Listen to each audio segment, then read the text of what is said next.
పాదాలను ఉన్నాం మనం. దేవ మా జీవితాలు చేస్తున్న కార్యాలను బట్టి నీకే స్తోత్రం చెబుతూ దేవుని కనపరిచే వరకు ఉందాం. మనం ఒక అంశాన్ని ధ్యానం చేస్తాం, చూద్దాం.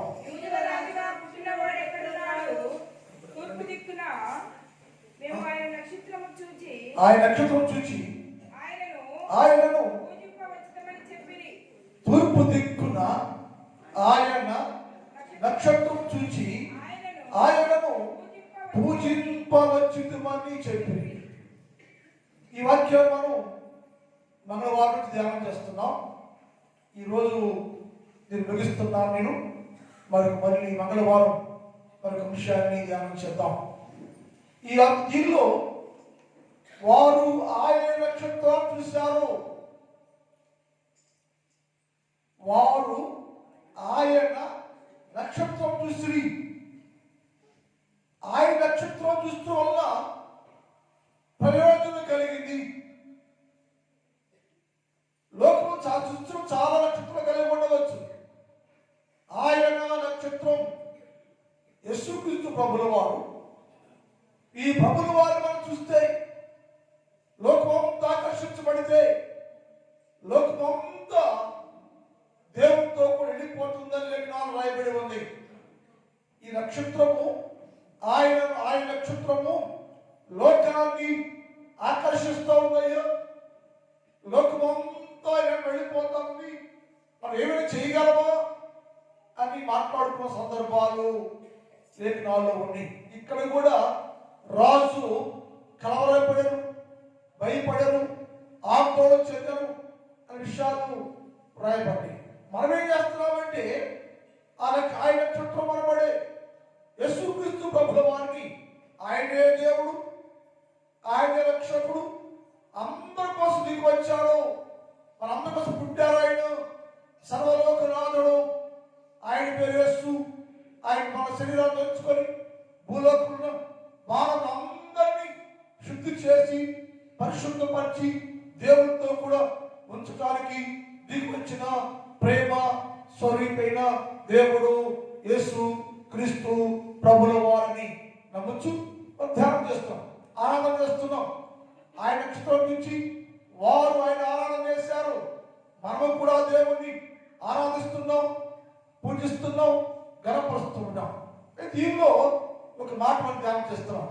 ఈ నక్షత్రానికి ఇంగ్లీష్ పదాలలో స్టార్ అని రాయబడింది. ఈ స్టార్ అనే మాటలో మొదటి అక్షరం ఎస్ అని నేర్చుకున్నాం. ఎస్ అంటే సాల్వేషన్, రక్షణ, లోకానికి ఇవ్వటానికి ఈ నక్షత్రము వచ్చాను. రెండోది టీ అంటే ట్రాన్స్ఫర్మేషన్, చాలా విషయాలు రాయబడి నేర్చుకున్నాం మనం. మూడోది ఏ అంటే అబాలిష్, ఈరోజు ఆర్ రీలం అంటే ఇప్పుడు పదంలో నుంచి తెలుగులోనికి ఇంగ్లీష్లో మార్చబడేసరికి రాజ్యము, దేశము, రాజ్యాధికారము కలిగిన వాడు అని రాయబడి ఉంది. రాజ్యము, దేశము, రాజ్యాధికారము అనే పదాలు ఈ మాటకి రాయబడ్డాయి. ఎందుకు రాజ్యము అనే మాటను చూద్దాం మనం. రాజ్యం ఎవరి? సర్వలోకము రాజ్యము అయిందే అని యేసుక్రీస్తు ప్రభుల వారు భూలోకము జన్మించక ముందే తండ్రి అయిన దేవుడు ఒక దూత పంపించడం తెలుసు. దూత వచ్చి ఏం చెప్పిందంటే మరితో మాట్లాడే మాట చూద్దాం. లోక సువార్త 1 అధ్యాయం 32, 33 చూద్దాం. లోక 1:32 ఆయన గొప్పవాడై సర్వోన్నతుని కుమారుడబడును. ప్రభువైన దేవుడు ఆయన తండ్రి అయిన దావీదు సింహాసనము ఆయనకిచ్చును. ఆయన యాకోబు వంశస్థులను యుగయుగములు ఏలును. ఆయన రాజ్యము అంతము లేనిది ఉంటుందని గాబ్రియల్ దూత వచ్చి కన్య మరియమ్మతో మాట్లాడుతున్నాడు. ఏదో పిలువబడుతున్నాడు అనుకుంటున్నామేమో, ఏదో ఒక బాలుడు జన్మిస్తున్నాడు అనుకుంటున్నామేమో. ఆ బాలుడు సామాన్య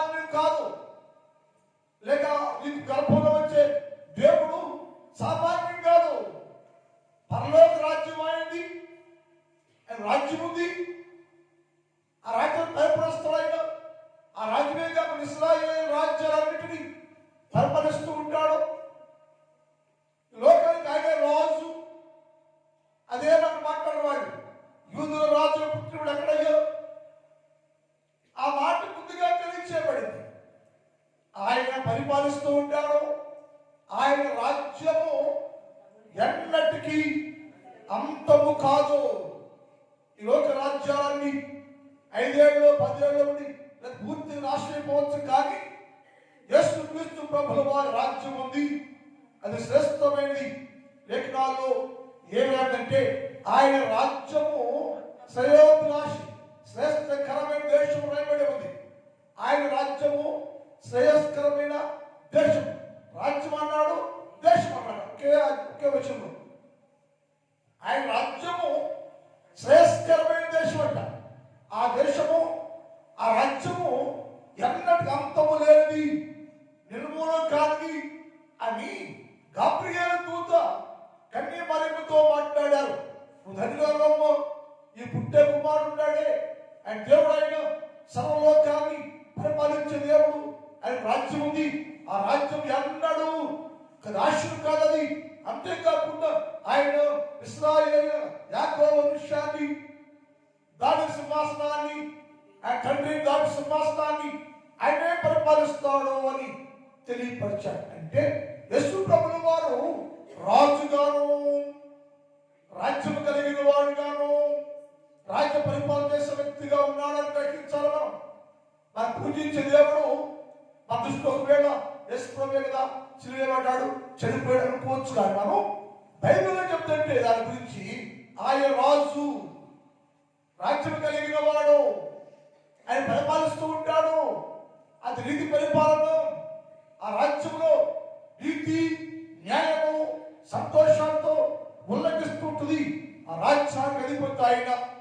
రాజ్యం కలిగాడు కదా, అయ్యో రాజు కదా. మరి ఎందుకు భూలోకంలో మనిషి వచ్చాడంటే మనుషులందరికీ ఆ రాజ్యం యొక్క విలువ తెలియాలని, మానవులకి ఆ రాజ్యం యొక్క ప్రత్యేకత తెలియాలని.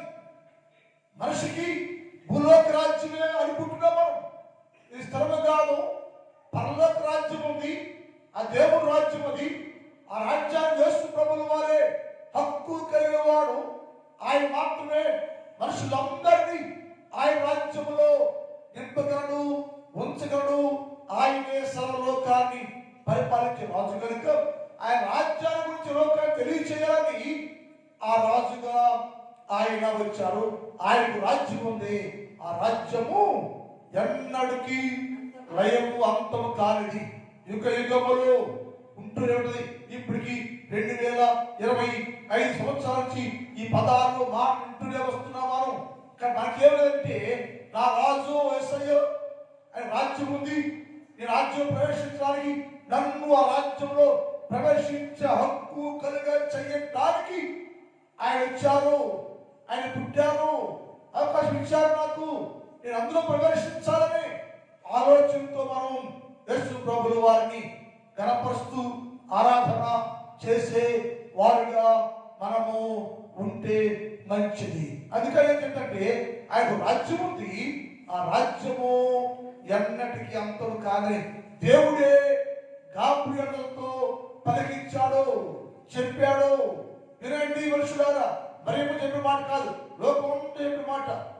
బైబిల్ పాత నిబంధనలో ఆది కాండం నుంచి ప్రకటన దాకా ఈ పదాలు రాయబడి ఉంటాయి. చాలా స్థలాలు ఏమని, ఆయన రాజ్యం ఉందని, అది అంతు లేదని, స్థిరంగా ఉంటుందని. ఎవరైనా రాజ్యానికి అధిపతి ఎవరంటే యేసుక్రీస్తు ప్రభుల వారే అని బైబిల్లో చాలా సందర్భాల్లో రాయబడి ఎంతో భక్తులు దాని గురించి బోధించి ఉంటారు. నేను మాట చెప్తాను. దానియేలు గ్రంథం 7వ అధ్యాయం 14 మాట చూద్దాం. దానియేలు గ్రంథం 7వ అధ్యాయం 14 చూద్దాం. సకల జనులు రాష్ట్రాల్లో ఆయా భాషలు గమనించాలి. సకల జనులు, రాష్ట్రాలు, ఆయా భాషలు మాట్లాడేవారు ఆయన సేవించినట్లు ప్రభుత్వమును, మహిమయు, ఆధిపత్యమును ఆయనకి ఎవరికి కన్య మరియమ్మ గర్భం జరిగించారే యేసుక్రీస్తు ప్రభుల వారు. దేవుడుగాను, రాజుగాను, రాజ్యాధిపతిగాను, రాజ్యం కలిగిన వాడుగాను ఇది జరిగించినటువంటి పశువుల పాక జరిగించిన యేసుక్రీస్తు ప్రభుల వారికి ఒక అధికారం ఉందని ఇక్కడ రాయబడి. ఆ దానియేలు గ్రంథంలో చాలా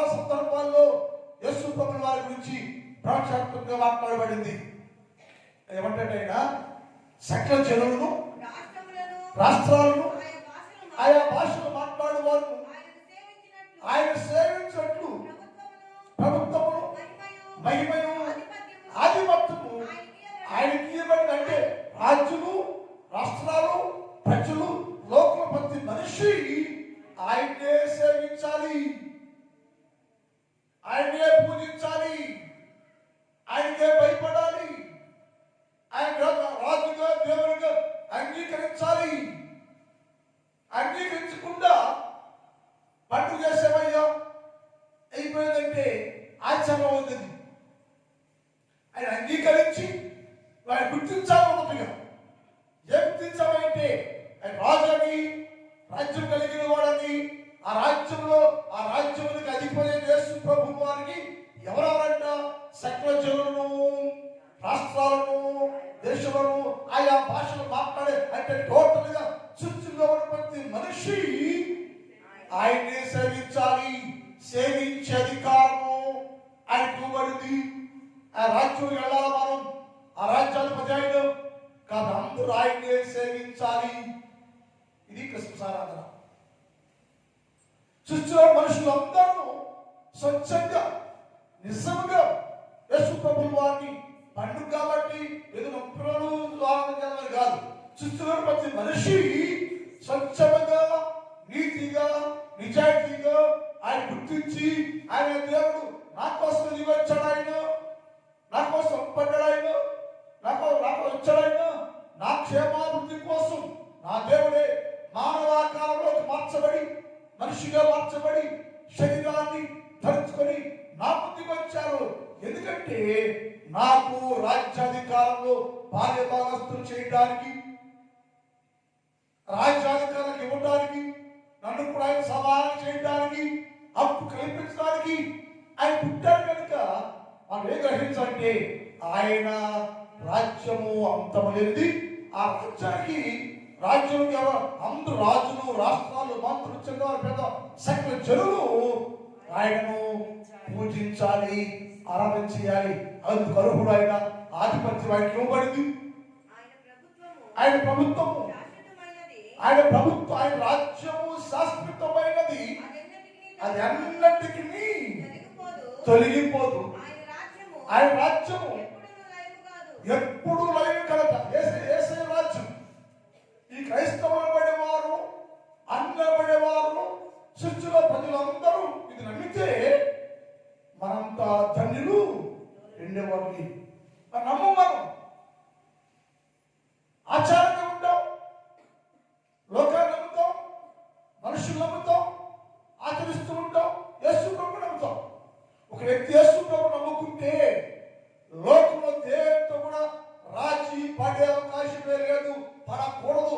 పడుతున్నామంటే ఈ రక్షకుడు వరబడి యేసు రాజుని అవమానపరుస్తున్నాం, మనం కించపరుస్తున్నాం. మనం చేసే దాని వల్ల యేసయ్య అన్నాడు, రాష్ట్ర ఆయన రాజ్యము అంతం కాదంట. యేసయ్య రాజ్యం అది శాస్త్రం గుర్తుంట. ఆయన శాస్త్రం గుర్తుంటే ఎందుకంటే ఆ రాజ్యం చెప్తామని ఆయన రాజ్యము శాస్త్రం ఉంటుంది, అంతం కాదది అని మనకెందుకు చెప్తున్నా అంటే మీరందరూ ఆ రాజ్యంలో ఉండాలయ్యా. ఏ రాజ్యంలో? శాశ్వతమైన దేవుని రాజ్యంలో మనము అందరము ఆయనతో కూడా నివాసము చేసే వారుగా ఉండాలి మనం. అందుకోసం ఆ రాజ్యాధికారం కలిగిన వారే యేసు ప్రభుల వారు. ఆయన పుట్టిన కొరకు ఆ రాజ్యంలో అధికారం ఇవ్వబడింది అని గ్రహించండి. ఆ విషయాన్ని తెలియజేస్తాం. అంటే మనకి ఏం కలుగుతుందంటే అంతముగా రాజ్యం మనం ఉండాలి. లైంగిక రాజ్యానికి వారసులు కావాలి మనం. లైంగిక రాజ్యానికి అధిపతి యేసు ప్రభు కాబట్టి ఆయనతో ఉంటే, ఆయన ఎరిగి ఉంటే, నిజంగా ఆయన హృదయపూర్వకంగా ఆయన ఆరాధన చేస్తూ ఉంటే అట్టి వారికి ఆ రాజ్యాధికారంలో పారిభాగము కనపడుతుందని లేఖనాల్లో రాయబడింది. అదే 18 చదువుతాం. 18 వచ్చిన అదే అధ్యాయం. అయితే మహోన్నతుని పరిశుద్ధులే మహోన్నత ఆయన రాజ్యం ఉందట. అది అంతం లేని రాజ్యం అట. అందరు కలిసి తెలియపరిచాడు. ఎవరైతే ఈ విషయాన్ని గ్రహించి ఆ రాజ్యం పరిశుద్ధం, ఆ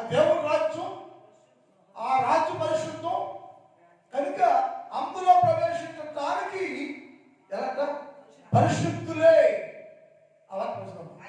అయితే మహోన్నతుని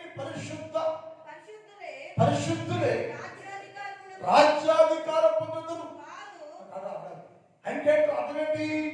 ఈ భూలోకంలో మనిషి అంతా పాపైతే, పాపులుగా ఉంటే మనందరినీ ఈ పాప సంబంధంలో నుంచి మార్చి ఆయన పరిశుద్ధ రాజ్యం వారికి వరసలు చేయడానికి యేసు ప్రభువు వారు భూలోకంలోకి వచ్చారు. ఆయన పరిశుద్ధుడు.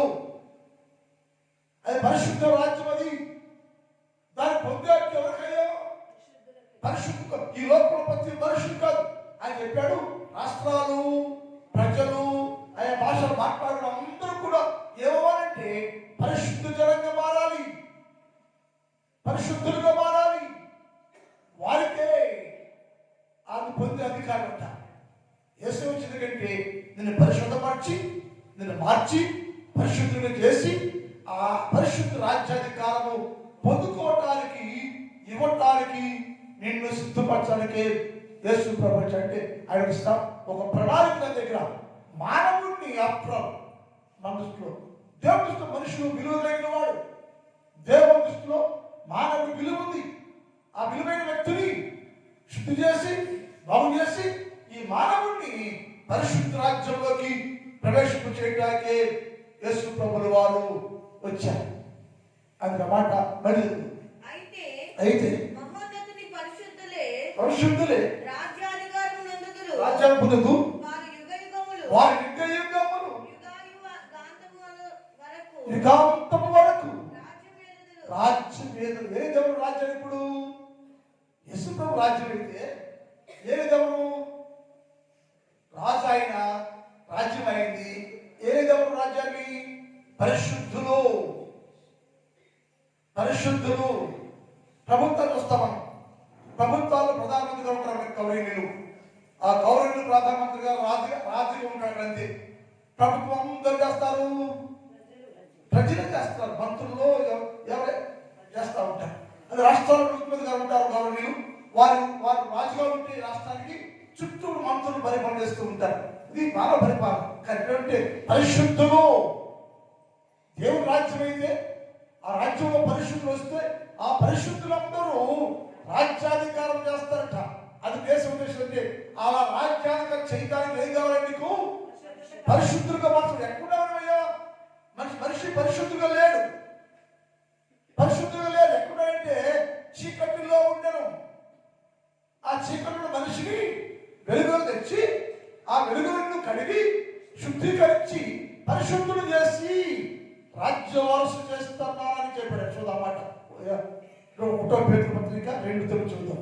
1 పేతురు 2:9. ఇంతసేపు అయితే మీరు చీకటిలో. ఎందుకంటే ఇప్పుడు ఆయన ప్రణాళిక గమనించాం. దేవుడు ఏమంటే ఆ రాజ్యంలో పరిశుద్ధులే ఉంటారు, వారే పరిపాలన చేస్తారు. దేవుడు పరిశుద్ధుడు, రాజ్యం పరిశుద్ధం. అందులో ఉండే ఎవరంటే పరిశుద్ధ జనమే ఉంటారు. వారే యేసుతో కలిసి రాజ్యపాలన చేస్తారు. ఎవరయ్యే వాళ్ళు? పరిశుద్ధులు. అందుకని మనకు కూడా భూలోకంలో ప్రతి మనిషికి కూడా ఆ స్థానాన్ని ఇవ్వటానికి, అవకాశాన్ని కల్పించడానికి ఆయన అంటున్నాడు. ఎవరైతే భూలోకానికి వచ్చారు, భూలోకానికి నరవతారిగా దిగొచ్చారు. ఎందుకంటే భూలోకంలో ఉన్న ప్రతి మానవుడు, భూలోకంలో ఉన్న ప్రతి మనిషి ఎక్కడంటే చీకటిలో ఉండరు, అంధకారంలో ఉండరు. వారిని వెలుగులోకి తెచ్చి వెలిగించి శుద్ధిపరిచి పరిశుద్ధపరిచి వారికి ఈ చీకటిలో మనిషికి పరలోక రాజ్యాన్ని పరిపాలించే హక్కు కలిగించడానికి ఆయన వచ్చాడు. నీకు అధికారం ఇవ్వాలని, నీకు ఆ స్థానం ఇవ్వాలని. ఎవరికి స్థానం ఇచ్చేది? పాపిని పరిశుద్ధంగా మార్చి వెలుగులో తీసుకొచ్చి వెలుగు సంబంధం చేసి నీకు స్థానం ఉండడానికి. ఏంటో స్థానం అంటే రాజ్యంలో పరిపాలించే స్థానాలు ఉంటాయి. అంటే చీకటిలో నుంచి వెలుగులోనికి పిలిచిన వారి పురాతన శైలము ప్రచురణ చేయ నిమిత్తము ఏర్పరచబడిన రాజులైన యాజక సమూహం అందరినీ రాజులుగా యాజకులుగా రాజుగా ఉండాలేమో యాజకులుగా ఉండాలి. ఆయన రాజుగా ఉన్నాడు, యాజకులుగా ఉన్నాడు, రాజ్యం కలిగి ఉన్నాడు. ఆ రాజ్యంలో అందరం ఉండాలంటే ఇప్పుడు పరిశుద్ధపరచబడాలి. ఎందుకయ్యా అంటే రాజ్య పరిశుద్ధం, యేసు పరిశుద్ధులు, ఆ రాజ్య పరిపాలన పరిశుద్ధం, దాన్ని పరిపాలించే మనందరూ కూడా పరిశుద్ధులుగా ఉంటేనే ఆ రాజ్యం ప్రవేశిస్తాం మనం అని దేశం అన్నాడు.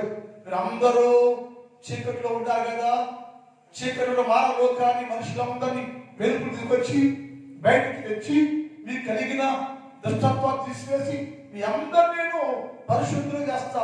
ఎలా చేస్తావంటే నా ప్రేమ చేత నేను రక్తాన్ని చిందించి కడిగి పవిత్రపరిచి మీ అందరికీ అని ప్రతి మానవుడు పరలోక రాజ్య సంబంధిగా ఉండాలనే ఉద్దేశం.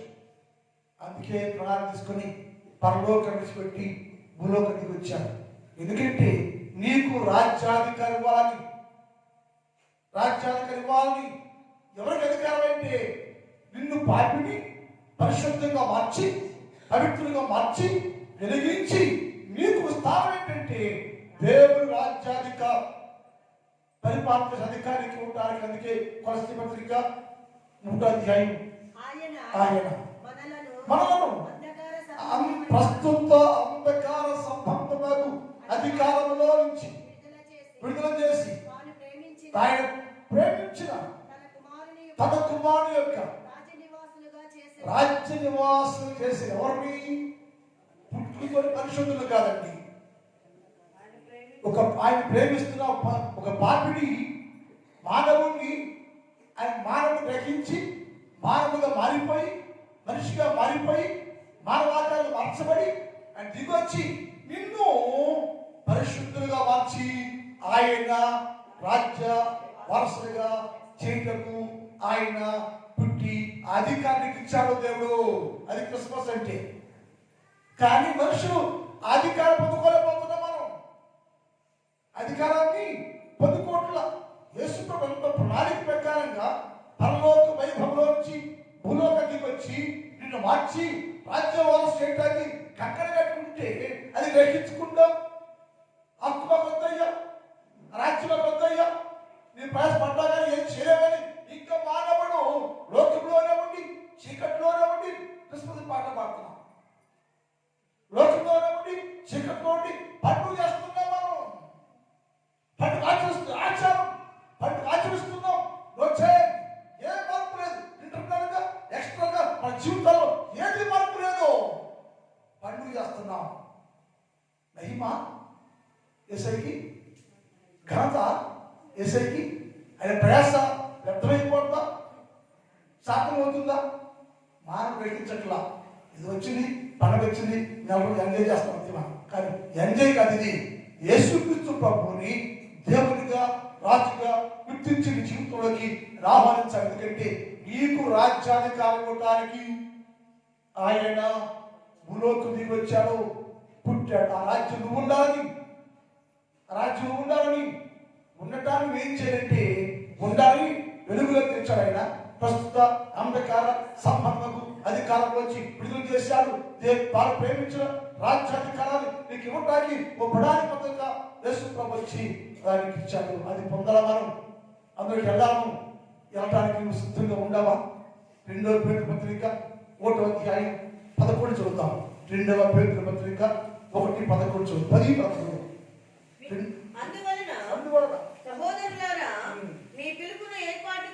అందువల్ల సహోదరులారా మీ పిలుపును ఏర్పాటును నిశ్చయము చేసుకోవడానికి ఇది సమయం. నీ పిలుపును ఏర్పాటును నిశ్చయించుకోవడానికి, స్థిరపరచుకోవడానికి, రూఢీకరించుకోవడానికి సమయం ఇది. ఇప్పుడు ఈ క్రిస్మస్ జనాల్లోకి వెళ్ళు. నేను యేసుని పిలిచాను, ఏర్పాటు చేసుకున్నాడు. నేను దేవుని కోసం పిలుచుకున్నాను. దేవుని రాజ్యంలో ప్రవేశింప చేయడానికి నన్ను పిలిచాడని గ్రహించుకొని ఎవరైతే నీ పిలుపును ఏర్పాటును నిశ్చయం చేసుకుని మరి జాగ్రత్తగా ఉండాలి. జాగ్రత్తగా మరీ జాగ్రత్తగా ఉండండి. మిమ్మల్ని జాగ్రత్త పరుచుకుని జాగ్రత్తగా ఉంటే క్రియలు చేయవాలైతే ఎప్పుడు తొట్టిల్లరు. మనం ఏమవుతున్నాం?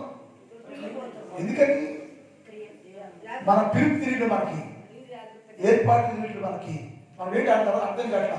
ఇదే చేస్తున్నాం వెళ్ళిపోతున్నాం. అది పొద్దా పడిపోతున్నాం.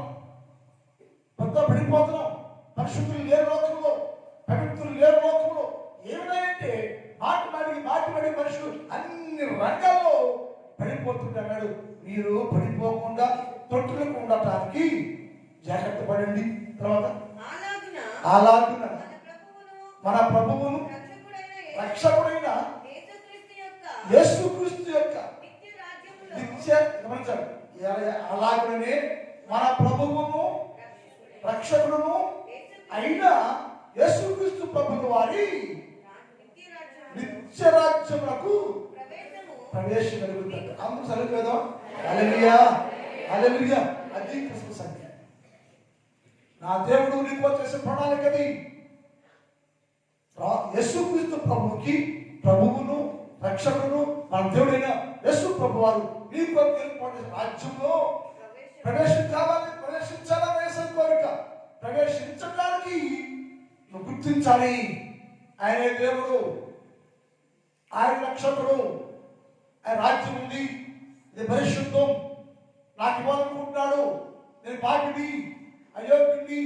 ఈ పాపికి పరిశుద్ధ రాజ్యంలో సంబంధాన్ని, స్థలాన్ని ఇవ్వాలని ఆశపడుతున్నాడు. కాబట్టి నేనేం చేయాలంటే ఆచారంగా కాకుండా, అలవాటు కాకుండా నా పిలుపును, ఏర్పాటును నిశ్చయతను స్థిరపరచుకొని ఆయన రాజ్య వారసులుగా వెళ్ళటానికి నన్ను నేను సిద్ధపరచుకోవాలనుకుంటే అది పండుగ. సంపాదించుకుంటే అది పండుగ. అది ఉంటే అది పండుగ. రాజ్యమే లేకుండా నీకోసం రాజ్యంలో ప్రవేశించుకొని ఉంటే అది దండగ. కాబట్టి ఉదయ కాలంలో యేసు రాజ్యానికి వరస ఉన్నట్టుగా ప్రార్థన చేయడం దేవుడు మాట దీవించడం కాక ఈ వాక్యం గురించబడింది. వాళ్ళ మంగళవారం వరకు వాక్యం కలుసుకుందాం. మా తండ్రి, నీ పాదములకు వందనాలు. పరిశుద్ధుడైన దేవ, మీకే స్తుతి స్తోత్రాలు. ఉదయకాలం అయ్యా, మీరు మాతో మాట్లాడుకొచ్చారు. మీ రాజ్యం, మీ దేశం స్థిరమైనది, ఎదగలిగింది, నిలకడగా ఉండేది, లైవ్ కానిది. అందులో నన్ను, మమ్మలను అందరినీ ప్రవేశింపచేయడానికి మీరే నరుడుగా, నరవతారిగా, శరీరాలిగా దిగివచ్చి ఆ గొప్ప అవకాశాన్ని మాకు కల్పించారు. అందులో ప్రవేశించే ధన్యత కలుగు చేయమని ప్రార్థన చేస్తున్నానయ్యా. ఉదయకాలం ఈ స్థలంలో మోకరించిన ప్రతి బిడ్డలను దీవించండి, ఆశీర్వదించండి, బలపరచండి. ప్రతి వారికి దిగుపా దీవులతో నింపమని ప్రార్థన చేస్తున్నాం తండ్రి. నా సంఘాన్ని దీవించండి, నా సంఘంలో ఉన్న ప్రతి కుటుంబాన్ని దీవించండి, ఆశీర్వదించండి, బలపరచండి. ఏ కుటుంబానికి ఏది కావాలో, ఏ మేలు కావాలో, ఏ సహాయం కావాలో అన్ని సమకూర్చండి. వ్యవసాయం చేస్తున్న రైతులందరూ ఎవరు నష్టపోకుండా వాతావరణ స్వాధీనించుకొని అందరికీ గొప్ప మేలు జరిగించండి. కష్టపడి పని పాటు చేస్తున్న వీళ్ళందరూ దీవించండి, ఆశీర్వదించండి. రోజంతా మీ కృపా క్షేమాన్ని నింపి కాపాడండి. ఎవరికి ఏది కావాలో సహాయం చేయండి. ఈ నామములో బలపరచమని యేసు వారి పరిశుద్ధ నామములు ప్రార్థిస్తున్నాం తండ్రి. ఆమేన్.